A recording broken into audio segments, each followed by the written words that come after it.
I think, when you look at the integration challenges and you think about what are the what are the different things that help that team succeed.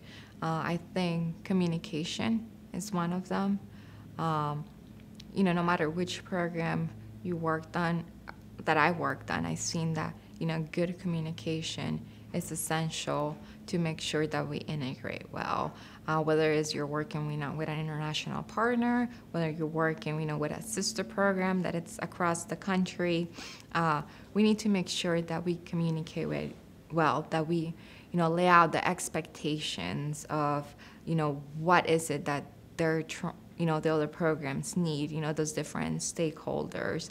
So, we can meet those expectations.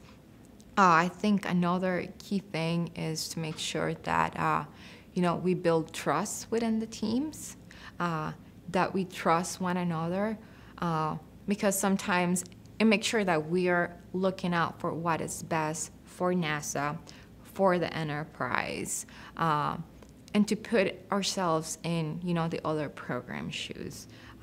Sometimes, I think my experience as working in the, cross-program integration team has led me to see some of that, where, we have complex challenges, and a lot of the programs sometimes just look at, okay, what is, my specific challenge? How am I going to meet that requirement? How much is that going to cost me? But ultimately, the cost and the technical aspect of it, it's something, that it's coming from the enterprise. So we got to look at what's the best solution. And sometimes, a fix could be done, on the ground, or it could be done on the launch vehicle. If it's done on the launch vehicle, sometimes that'll probably, cost more money versus fixing something on the ground, but the ground might take a schedule hit.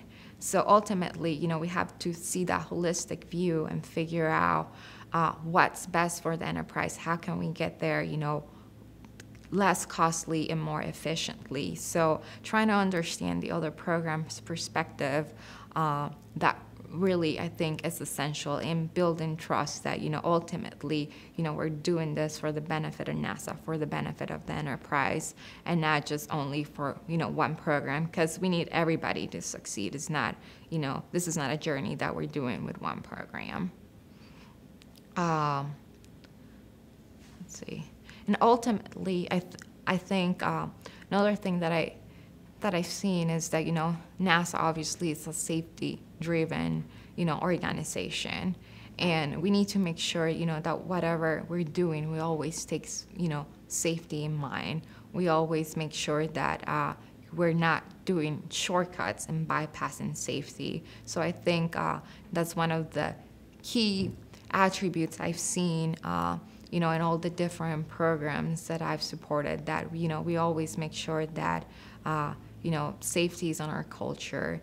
And it's important because at the end of the day, we're putting humans on the launch vehicle, and we got to make sure that, they're safe so we can all be successful.